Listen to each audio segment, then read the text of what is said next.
संभाजीनगरच्या बाबासाहेब आंबेडकर मराठवाडा विद्यापीठामध्ये barcoding DNA barcoding डिपार्टमेंटचे scientist आहेत आणि अनेक विषयामध्ये संशोधन आहे त्यांचं. करोना काळामध्ये जवळपास 2.25 लाख सॅम्पल्स टेस्टिंग हे त्यांनी केलं. अहोरात्र जाऊन सगळ्या टीमचं आणि मोठं काम करत असतात. तुमचं सर्वांचं स्वागत आणि तुम्ही नाशिकला दादांचं म्हणणं असं की बाबा तुम्हाला ती चिंता नको आणि नाश्ता करून आले म्हटलं आता नुसतं सांगायच्या ऐवजी आपण फोटोसहित पाठवून देऊ झाला. वर्धापन दिन तर असतोच 1 जूनला. आणि ह्या वर्षी ही जी निवासी जागा एका ताईंनी आपल्याला राहायला म्हणून दिलेली होती. त्या गेल्यानंतर त्यांच्या जे वारस आहेत त्यांनी ती विक्रीला काढली आणि ह्या वर्षी म्हणजे मागच्याच महिन्यामध्ये 15 दिवस झाले असते ती जागा संस्थेने विकत घेतली. म्हणजे ज्यांनी दातृत्व केलं आहे त्यांचं आपण आज कृतज्ञ सोहळा ठेवतो. जळगावची सुप्रीम इंडस्ट्रीज आहे. काही आपले जे काय आहेत परिचय सगळ्यांनी ज्यांनी सहकार्य केले कृतज्ञ सोहळा म्हणून आपण त्या नवीन प्रकल्पामध्ये काढतो. इथे सगळ्यांची भेट व्हावी ओळख व्हावी म्हणून आधी इथे दादा धुळ्याला गेले. दादांचं आधी धुळ्याला जाणं खूप व्हायचं त्यानिमित्त यायचे आणि बऱ्याच वस्तीतल्या बरेच मुलांना पण घेऊन आलेले होते महिलांना पण जातात. आणि मोकळे दादांशी परिचय आहेच. हे आमचे संचालक खजिनदार रवींद्र भाऊ सिरोडे रोटरियन आहेत आणि रोटरीच्या व्यतिरिक्त त्यांची खूप मोठी सेवा अशी आहे की त्यांनी स्वागत सेवालय सुरू केले. अगदी रोजच पेशंटला लागणाऱ्या ज्या काही गोष्टी असतात त्या देत असतात त्यांच्या सेवालयातून. मग ते हॉस्पिटल बेडपासून त्याच्या काही उपकरणं जी असतात ते पेशंटला लागतात तर त्यांची ही अविरत सेवा चालू असते. ॲडिशनल म्हणजे दादा ही जे बायसिकल मॅन आतापर्यंत 2100 सायकली दिल्या मुलींना आणि त्याच्यापेक्षा आता सुरुवात केली आहे आणि खेड्यातल्या 50 सायकली दिल्या. त्यांच्या पाठीमागे खंबीर आमचे रोटरियन डॉक्टर भाग्यश्री शिंकर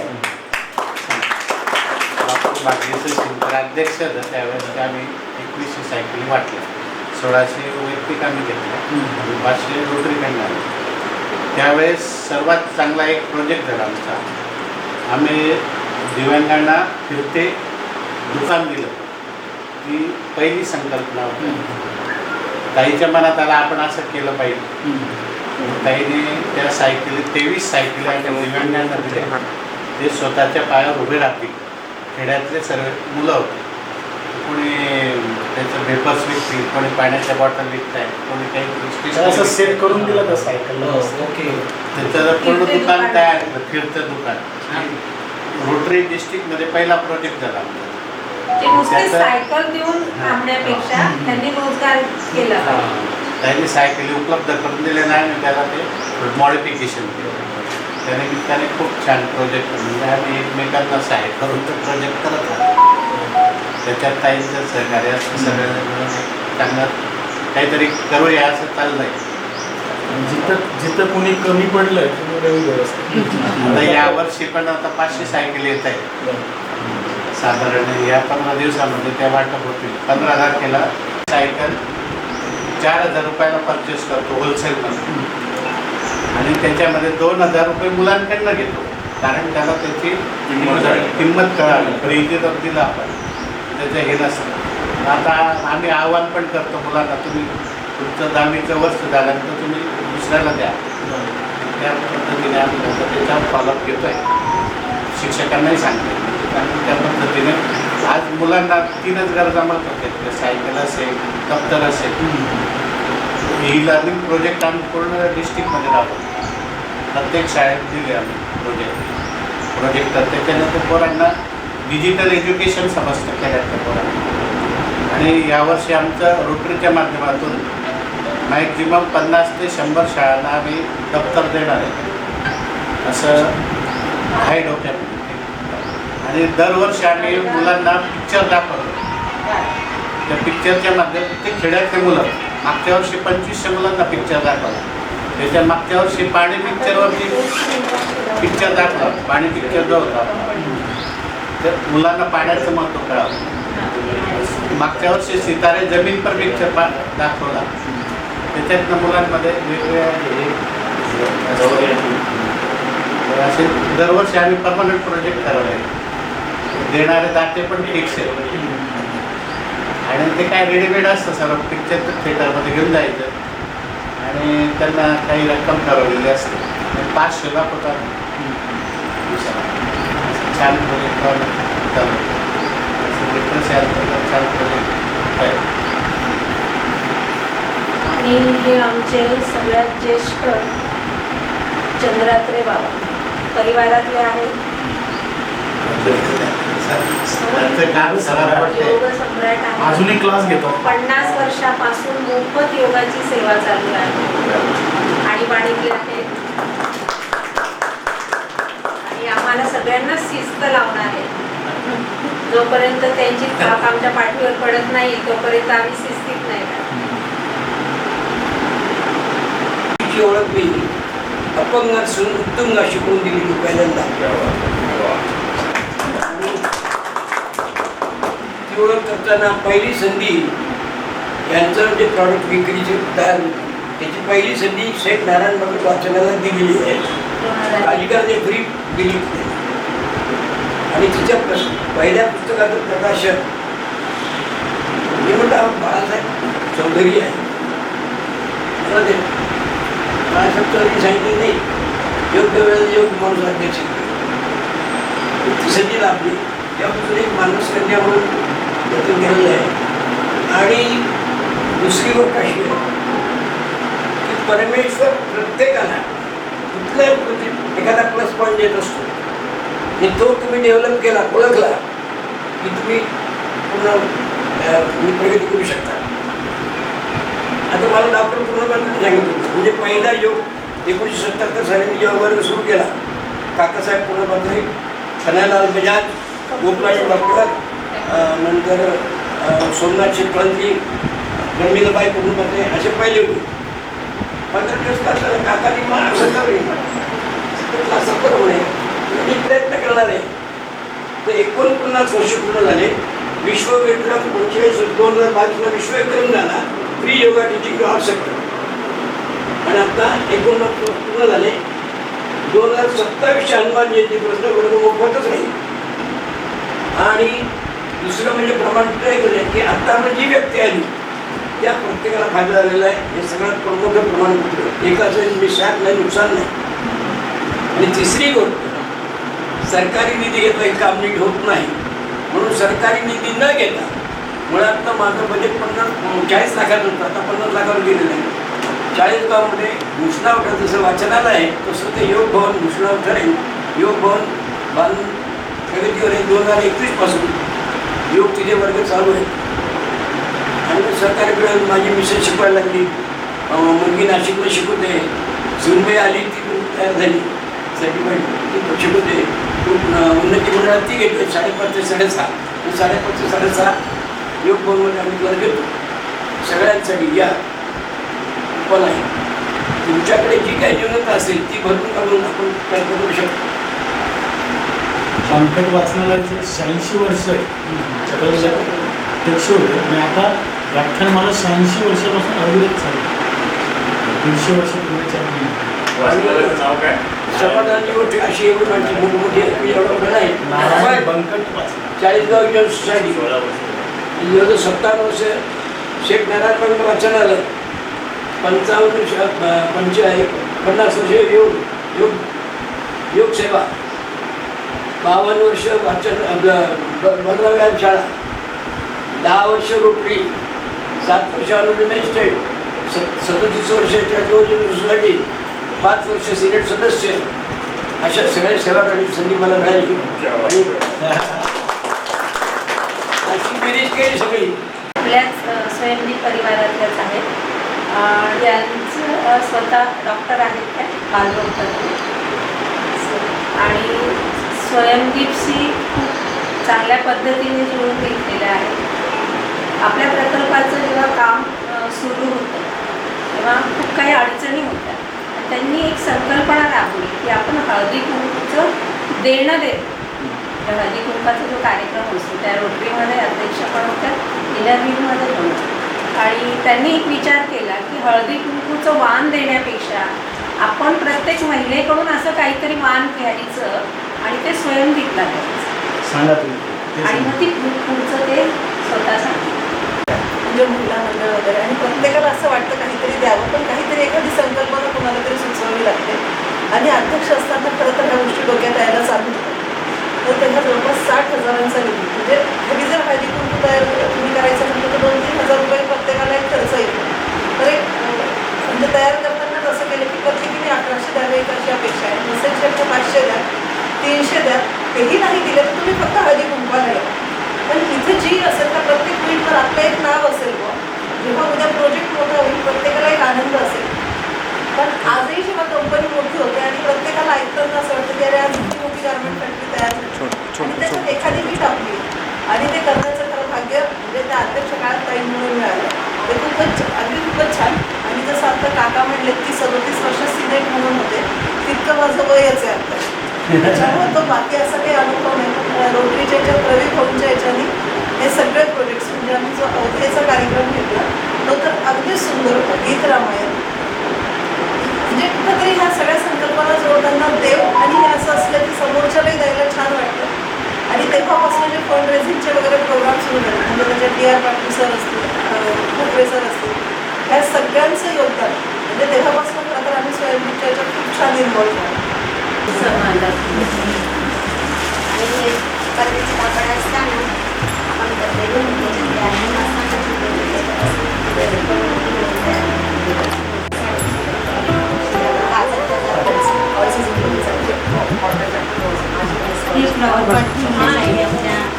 घरामध्ये ठेवतो आपण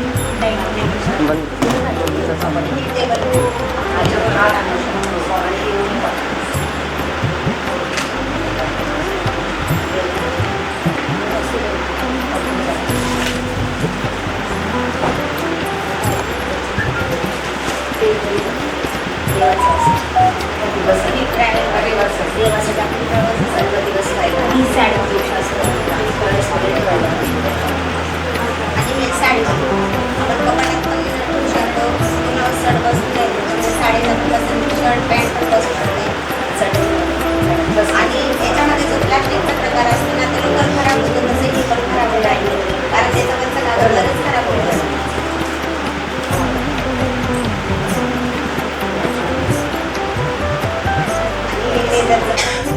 आपल्याला प्रवासाला जायचं असतं ना तेव्हा आपण याच्यामध्ये आपला टूथब्रश आपल्याला जे आपल्या जेव्हा प्रवासाच्या वस्तू असते आपण याच्यात बघायला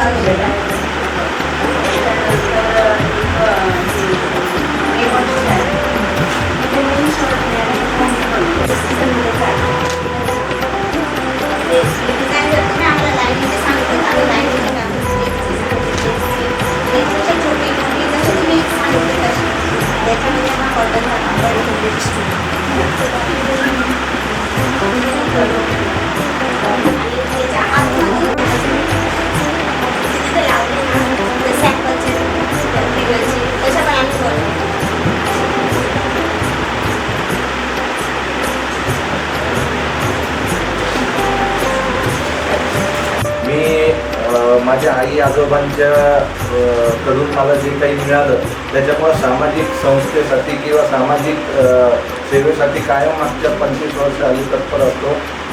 आमच्या संभाजीनगरला 2 संस्था आहेत, सेवा फाउंडेशन आणि हेल्प रायडर. या माध्यमातून पण आम्ही बरेचसे उपक्रम राबवतो. हेल्प रायडरमध्ये अशी संकल्पना करून आम्ही हा ग्रुप केला 2018ला की आपण बघतो एखाद्या ठिकाणी रस्त्यावर अपघात झाला किंवा काही झालं तर लोक फक्त फोटो व्हिडिओ काढतात पण मदतीला कोणी येत नाही. आम्ही असे तिथले तरुण युवक युवती किंवा सगळ्याच वयाचे शारदाताई म्हणून आमच्यामध्ये त्या आज 70 वर्षाचं आहे, पण सर्वात आधी कुठल्याही कामात आमच्या हिरिरीने असतात. तर आम्ही आत्तापर्यंत असे 600च्या वर अपघातग्रस्तांना लगेच कुठलीही परवा, कुठल्याही पोलीस केस याची काळजी न करता लगेच त्याला तातडीने मदत कशी पोहोचेल, त्याचा जीव कसा वाचेल यासाठी काम करतो. आणि इथं उपस्थित असलेल्यांना मी मुद्दामून बोलू इच्छितो की आधार, जसं आता या दिदींना सगळ्या काही एक आधार आहे, त्या आधारामध्ये सगळे प्रकार मोडतात, एड्स आहे, कॅन्सर आहे वगैरे, पण बाकीच्या सगळ्या आधारांकडं आपला समाज जो आहे तो खूप म्हणजे गंभीरतेने किंवा व्यसनाधीन होतो, दारू प्यायला लागतो आणि त्याच्या दारू पिण्यामुळं तो स्वतःचंच आयुष्य उद्ध्वस्त करतो, पण त्याच्या भोवताली बायको, मुलं, आई वडील, समाज सगळ्यांचंच आयुष्य त्याच्या स्वतःच्या एका व्यसनामुळे उद्ध्वस्त होतं.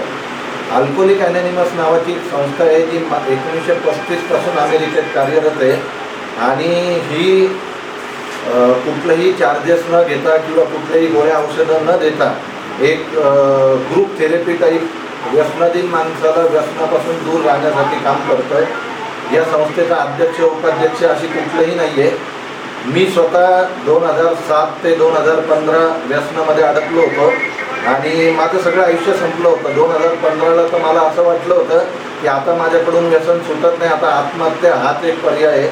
पण परमेश्वराच्या कृपेने मला या संस्थेचा मार्ग मिळाला आणि आज 2015 पासून मी दारूचा एक थेंब न घेता एक सुखी समाधानी आयुष्य जगतोय.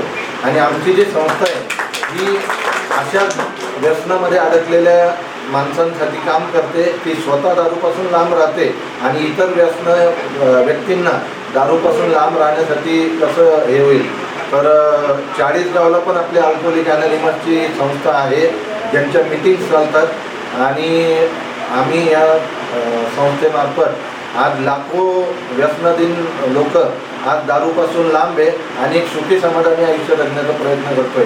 तर रोटरियन क्लब किंवा इथं जे काही 40 गावचे उपस्थित आहे अशा कुठल्याही काही मदत लागली तर आपले 40 गावचे बांधव आहे आणि ही संस्था जी आहे ती ऑल ओव्हर वर्ल्ड 180 देशांमध्ये आणि एकाच तत्वावर काम करते. म्हणजे शहर जरी बदललं तर त्याचे नियम काही नाही, जे आम्हाला नियम घालून दिलेले आमच्या संस्थेने त्याच नियमात आम्ही काम करतो. 40 गाव, जळगाव, भुसावळ सगळीकडे ही संस्था आहे, संभाजीनगर, आणि अशा मार्फत आम्ही काम करतो. तर या शहरात जर काही तुम्हाला मदत लागली किंवा कोणी व्यसनाधीन आहे त्याला जर याच्यापासून लांब राहायचं हे असेल तर आम्ही नक्की मदत करू शकतो. धन्यवाद.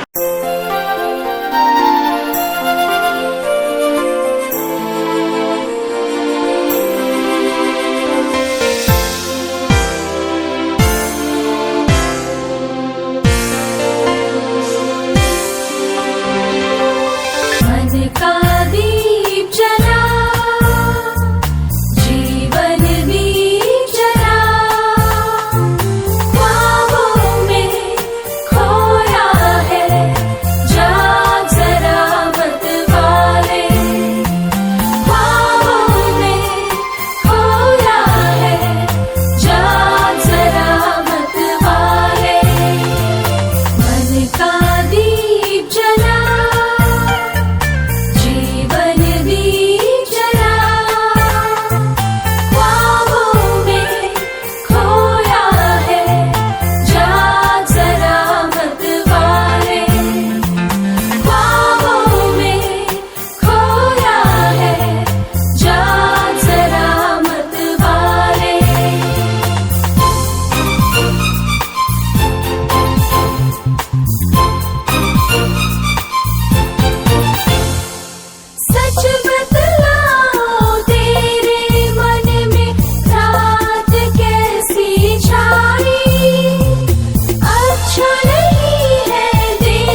कांती तुझी मुखरम्य शारद चंद्रमा ज्योत्स्ने परी कांती तुझी आशेचे देवता आमच्या निवडी आशेचे देवता आमच्या निवडी दान नको कामाचा आमचा निर्धार स्वावलंब सन्मान सेवा हाच जीवन आधार संघर्षातून विश्वासाची ही वाट स्वयं दीपच्या प्रकाशमध्ये जो प्रत्येक घाट व्यक्तींनाही जे साध्य होत नाही ते या भगिनी आपल्या जिद्दीच्या आणि कष्टाच्या बळावर साध्य करतायत.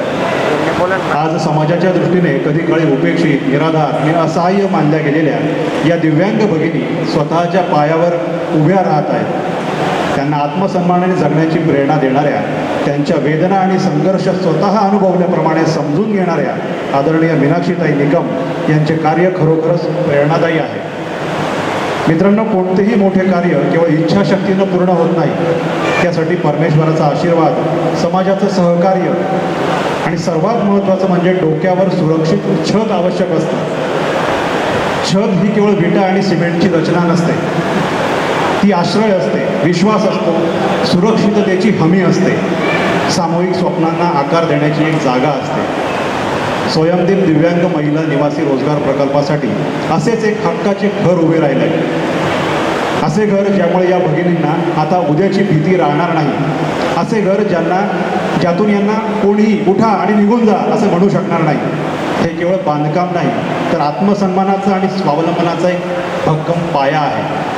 संत कबीर म्हणतात की ऐसी बोली बोलिये कोई न बोले झूठ, ऐसी जगह बैठिये कोई न बोले उठ. तसाच आधार या ठिकाणी या भगिनींना मिळाला आहे असं मला वाटतं.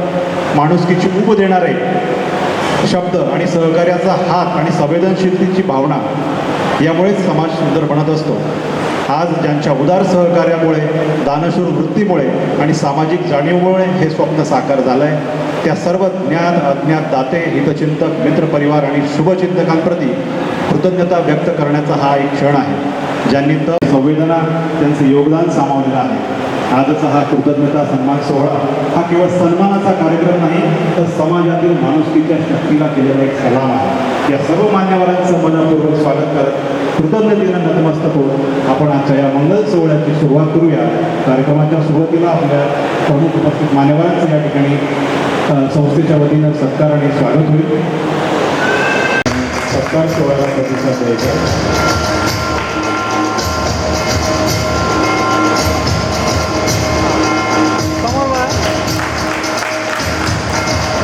हा भव्य असा सत्कार सोहळा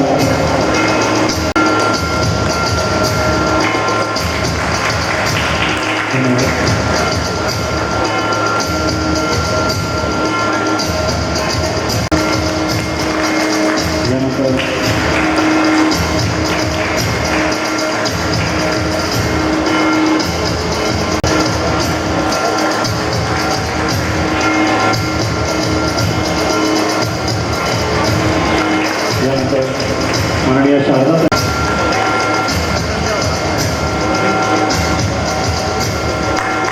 यानंतर जळगाव आपल्या उपस्थित सुप्रीम इंडस्ट्रीजचे माननीय यानंतर व्यासपीठावर उपस्थित माननीय निलेशजी गुप्ता यांचा सत्कार करण्यासाठी मी श्रीकांतजी मामले विनंती करतो. माननीय निलेशजी गुप्ता यांचा सत्कार. यानंतर आमच्या संस्थेच्या सर्वेसर्वा आदरणीय मीनाक्षीताई यांचं देखील सत्कार. आमच्या संस्थेचे आधारस्तंभ माननीय राजेजी मोटरगुरुजी यांची त्यांना विनंती करतो.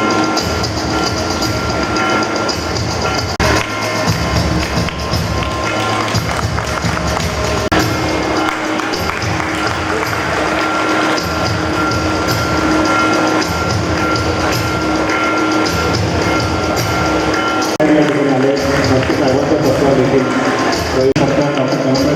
करावा.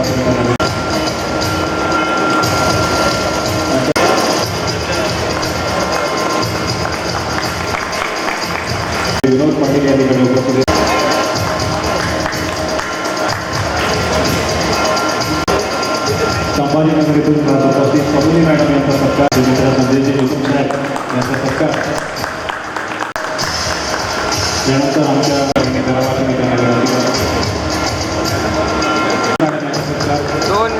दीपक दादा यांनी डॉक्टर गोविंद मंत्री साहेबांचा सत्कार करावा.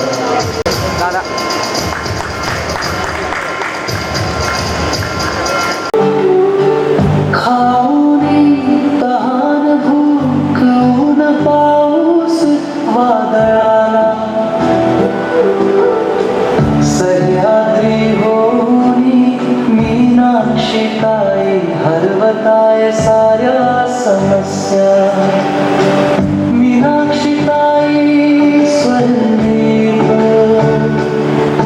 आमचे आत्मबल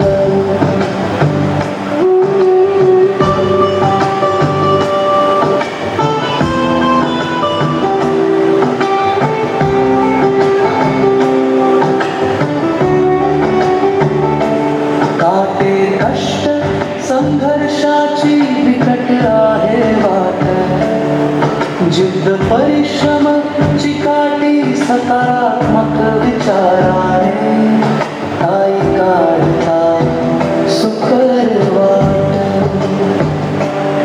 स्वयंदीप होमी देताय मायेचा हात मीनाक्षी ताई स्वयंदीप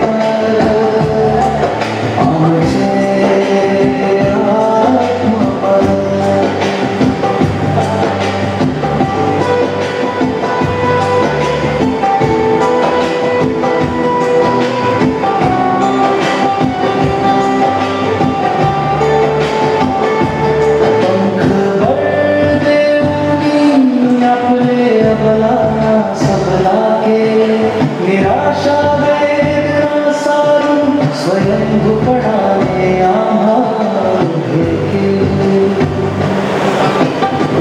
मीनाक्षी ताई संदीप आमचे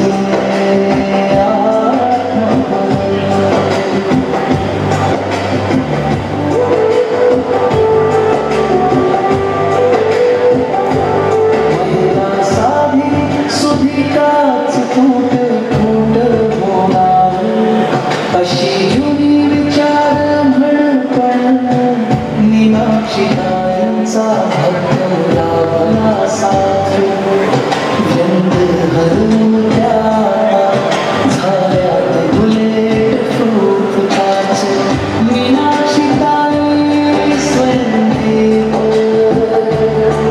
आमचे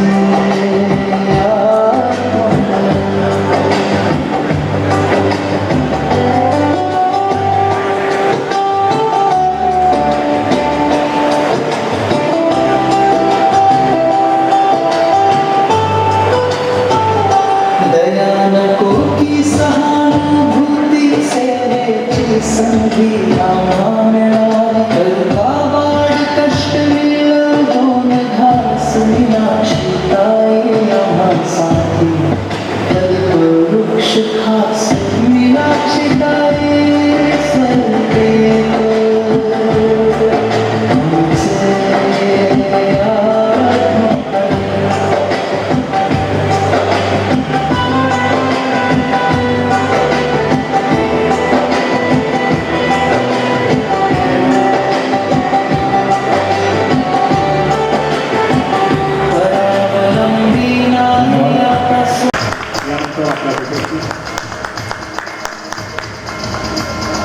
डॉक्टर पंजाबराव देशमुख विद्यापीठ याच्या सहाय्यक यानंतर आपल्या उपस्थित भाऊसाहेब सर यांचा सत्कार यानंतर सत्काराचा कार्यक्रम संपलेला असून की मीनाक्षी ताई यांना विनंती करतो की त्यांनी कार्यक्रम वैशाली चव्हाण मॅडम, आमचे राजू भाऊ, त्यांचं पद खूप मोठं आहे पण आमच्यासाठी भाऊ. त्यानंतर सतत एक शक्ती म्हणून उभे राहणारे संभाजी भाऊ नगरहून आलेले आमचे दादा डॉक्टर दिवाकर कुलकर्णी, आमचे संस्थेचे आधारस्तंभ डी.आर. पाटील सर,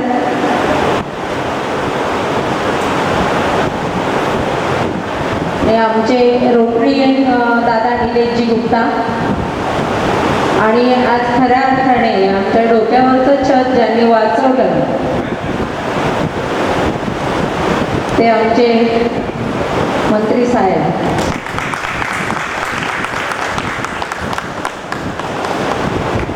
वर्धापन दिन गेले 20 वर्षापासून त्या संस्थेची वाटचाल आहे. रामाला 14 वर्षाचा वनवास झाला असेल, कदाचित आमचा किती वर्षाचा वनवास आहे आम्हाला सांगता नाही येणार, कारण 20 वर थांबतोय असं मला वाटत नाही. कारण समस्या खूप आहेत आणि त्या समस्यांवर काम करायचं आहे, म्हणून आमचा वनवास संपेल असं मला वाटत नाहीये. पण तो सुखकारक होईल, कारण तुमच्यासारखी शक्ती आमच्या पाठीशी आहे. कारण मी नेहमी म्हणत असते, मंदिरातली मूर्ती काही करू शकत नाही, ती कुणाच्या तरी रूपात येऊन कुणाला तरी खाऊन हलत असते. तसे आमच्यासाठी तुम्ही प्रत्येक जण ईश्वरी रूप आहात. स्वयंलिंगचा प्रवास खरं तर सहज नाही. स्वयंलिंगची संस्थेची स्थापना जरी 2006 पासून सुरू झालेला असेल, पण खरा प्रवास 1994 पासून सुरू झालेला आहे, जेव्हा स्वयंलिंगचा पहिला लढा सुरू झाला. सिव्हिल सर्जनच्या सर्टिफिकेटसाठी मला देण्यात आलेले जो लढा होता आणि त्यासाठी दिव्यांगांना होणारा त्रास, दिव्यांगांच्या यातना, त्यांच्या वेदना सगळ्या डोळ्यासमोर होता. आणि तेव्हा ठरवलं की आपल्याला काहीतरी काम करावं लागणार आहे आणि काम करायचं आहे, पण ते कसं करायचं, कुठून सुरुवात करायची हे काही कळत नव्हतं. 94 ते 2006 पर्यंत फक्त रोटरीच्या मदतीने शिबिरज्ञ, JCI असेल, इनरव्हील असेल, गावातले उद्योजक असतील, सामाजिक कार्यकर्ते असतील, सगळे मिळून एक जायचं त्यांच्याकडे, ह्या दिव्यांगाला शिक्षणासाठी मदत पाहिजे, त्या दिव्यांगाला रोजगारासाठी मदत पाहिजे, कुणाला काट्या पाहिजे, कुबड्या पाहिजे. हे करत असताना एक गोष्ट लक्षात आली की ही फक्त पॉलिश आहे, मुळात काम नाही. तर मुळात काम करायचं असेल तर दिव्यांगांना खऱ्या अर्थाने सक्षमपणे उभं केलं पाहिजे. कारण ही काठी आणि कुबड्या 6 महिन्यांनी खराब होणार, पुन्हा दिव्यांग कुणाकडे तरी हात पसरवणार आणि पुन्हा तीच वेळ येणार. तर दिव्यांगाला खऱ्या अर्थाने उभं करायचं तर रोजगार दिला पाहिजे आणि रोजगारासाठी प्रशिक्षण पाहिजे आणि प्रशिक्षणासाठी खऱ्या अर्थाने सुविधा उपलब्ध झाल्या पाहिजे.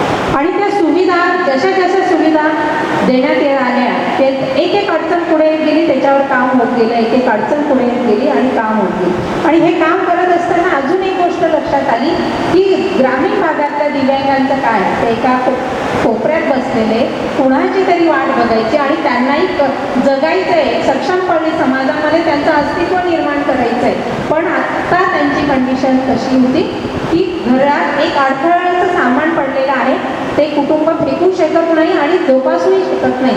अशा पद्धतीने दिव्यांगांची एक अवस्था अजूनही आहे. जरी आपण ती 2% पर्यंत आपण काम करत असलो तर मला असं वाटतं अजून 98% काम करायचं बाकी आहे. सर, दिव्यांगांचे मैं आपके इसके लिए बोल रही हूँ कि दिव्यांगांची ऐसी स्थिति है, घर में तो सुदृढ़ बालक है और एक दिव्यांग है, सुदृढ़ के लिए बहुत पैसा खर्च करते हैं और दिव्यांग के लिए टाइम भी नहीं, ऐसी परिस्थिती है. तो समाजाचा आपल्याला विश्वास संपादन करायचा आहे. मी माझ्या मुलींना असं सांगते की दिव्यांग काहीतरी करू शकतो अशी आपली एक ओळख निर्माण करायची. प्रत्येक ठिकाणी काय होतं आणि हे सगळं करत असताना एक सांगड घालायची. तर पहिली गोष्ट म्हणजे आम्हाला काम करत असताना ह्या 20 वर्षाच्या काळामध्ये अगदी पदोपदी ईश्वराचं रूप आलं, पदोपदी सगळ्यांचं सहकार्य लागलं. म्हणून सर्वप्रथम मी सगळ्यांचे कृतज्ञता मानते आणि ऋणात राहू इच्छिते की आज तुम्ही सगळे आहात म्हणून दिव्यांगांचा प्रवास सुखकर चालू आहे. दिव्यांगांचे वाटे दूर करण्यासाठी तुमच्यासारखी एक सजन शक्ती आमच्या पाठीमागे आहे.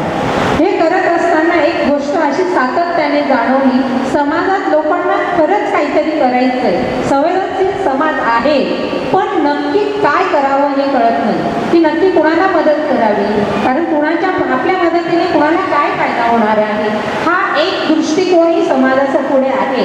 आणि समाजाला चांगल्या कामाची गरज आहे, चांगल्या व्यक्तींची गरज आहे. या दिव्यांगांचा हा विषय असा आहे की अंध असतील, मूकबधिर असतील, मतिमंद असेल किंवा अस्थिव्यंग असतील, यांना खूप काही करायचं आहे, फक्त संधी पाहिजे. म्हणून आपण संस्थेचं एक ब्रीज वाक्य असं घेतलंय, दान नको काम द्या, म्हणजे आम्हाला एक संधी द्या. आपण ह्या सगळ्या दिव्यांग भगिनींच्या क्षमता ओळखतो की कोणती दिव्यांग भगिनी काय करू शकते. हे करत असताना खूप तारेवरची कसरत आहे, कारण हे करताना आधी तिला स्वतः उभं करावं लागतं, मानसिक बळ देऊन ते स्वतः उभं करावं लागतं, कुटुंबाला त्याचा स्वीकार करावा लागतो, समाजामध्ये एक विश्वास निर्माण करावा लागतो, प्रशासनामध्ये सुद्धा एक संवेदनशीलता निर्माण करावी लागते, तेव्हा शासनाच्या योजना त्या दिव्यांगांपर्यंत पोहोचतात. आता खऱ्या अर्थाने आत्ताचे जे अधिकारी आहेत खूप चांगले संवेदनशील अधिकारी आहेत. आता उदाहरणार्थ आपण आजच्या आपल्या कलेक्टर साहेबांचं जे चीफ गेस्ट होते, पण रात्री त्यांना अचानक बाहेरगावी जावं लागलं म्हणून मॅडमांचा सहवास आपल्याला लाभला आहे. हे सगळे एक आहेत, यांना काहीतरी करायचं आहे. आणि सरांना मी 15 दिवसापूर्वी म्हणजे ह्या गोष्टीनंतर साधारणतः 1 महिना मंत्री साहेब 1 महिना पहिले आमची चर्चा चालू होती, या सगळ्या वास्तूचं टेन्शन होतं आणि सरांशी मी बोलली. सरांनी त्याचे पुढचे ॲक्शन घेतली. DR पाटील सर असतील, मंत्री साहेब असतील, यांनी सगळं नियोजन करून आज हे डोक्यावरचं छत्र वाचवलं. खऱ्या अर्थाने जर हा आपल्या जळगाव जिल्ह्याच्या जिल्हाधिकाऱ्यांचं म्हणजे मी सांगते माझ्यासाठी तर ऐतिहासिक गोष्ट झाली. इतिहासामध्ये नोंद घेण्यासारखी अशी गोष्ट झालेली आहे आणि त्यांनी ते काम केलं आणि त्यांना सपोर्ट सुप्रीमने दिला. त्यांच्या शब्दाला मान असेल, सुप्रीमने ते मनावर घेतलं. सुप्रीमच्या टीमचं तर मी अतिशय एक संवेदनशील प्रवास काय असतो त्यांच्याकडून मंत्री साहेबांकडून बघितला. 2 ते 3 वेळा त्यांनी इथे भेटी दिल्या. अतिशय साध्या आणि सरळप्रमाणे ते इथे आले. एक संवेदनशील माणूस कसा असतो ते मंत्री साहेबांकडून आम्ही शिकलो. तर त्यांनी प्रत्येक गोष्टीला सांगितलं की ये नाही, ये जो करणारा अलग आहे हम नाही करते. ते इतकं मोठं मन त्यांनी केलं आणि एवढी भरभरून मदत त्यांनी काही जे विचार न करता एक त्यांनी परिस्थिती बघितली दिव्यांग भगिनींची आणि त्यांनी स्वीकार केलेले.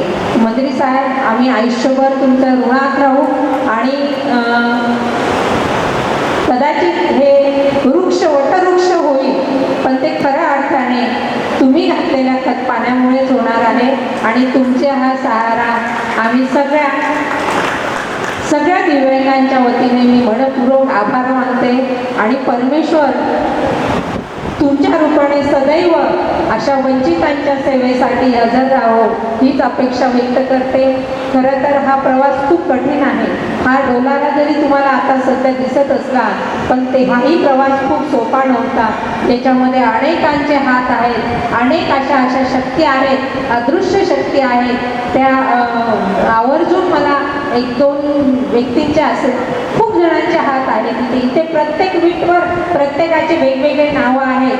मला आवर्जून चंद्रकांत दादांचा मला इथे उल्लेख करावा असा वाटतो की दादांनी खूप भरभरीची इथे मदत केली म्हणून हे छत उभं केलं. आवर्जून मला भुपे दादांचा उल्लेख करावा असं वाटतो कारण यांच्यासारखे एक आदिशक्ती आमच्या पाठीशी आहे म्हणून हे सगळं होऊ शकतं. आवर्जून मला राजूभाऊ ठोंबरेंचा उल्लेख करावा असं वाटतं.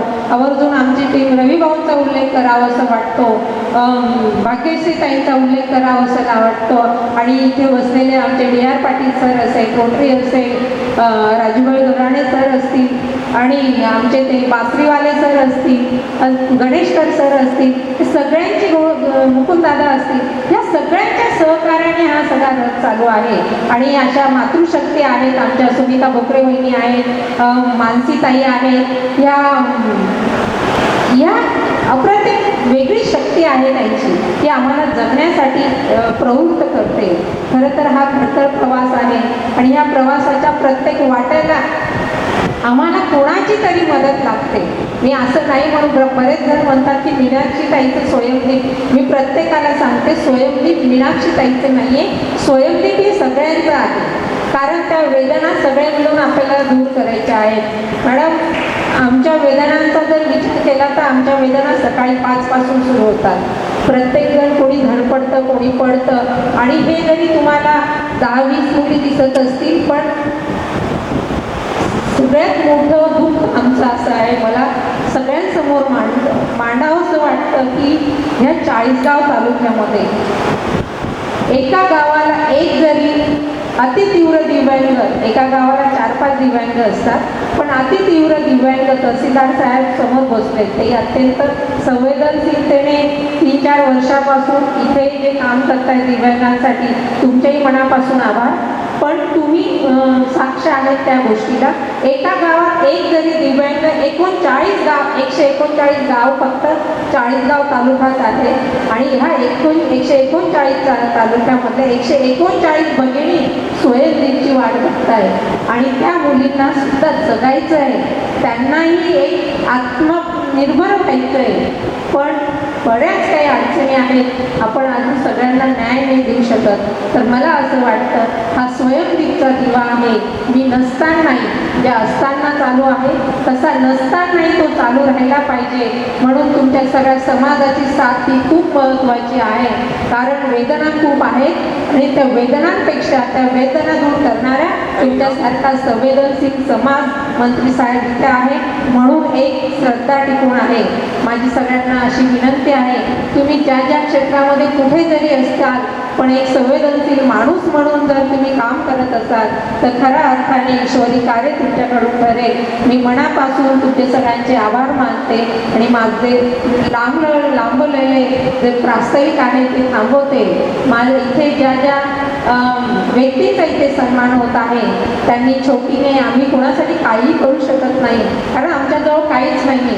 माझं जर एक वाक्य आहे, ज्याच्याजवळ सर्व काही आहे, सगळे अवयव आहेत, तो माणूस जगातला श्रीमंत आणि मोठा माणूस असं म्हणेल, आणि ज्याच्याजवळ अवयव नाही आहेत, त्याच्याजवळ काहीच नाही, अशी आमची अवस्था आहे. आमच्याजवळ देण्यासारखं काही नाही. पण एक मंत्री साहेब, एक फूल नाही, पण आम्ही फुलाची पाकळी म्हणून एक छोटा सन्मान आम्ही तुमचा करणार आहोत, तो तुम्ही स्वीकारावा असं मी तुम्हाला विनंती करते, आणि माझं लाभलेलं प्रास्ताविक संपवते. धन्यवाद.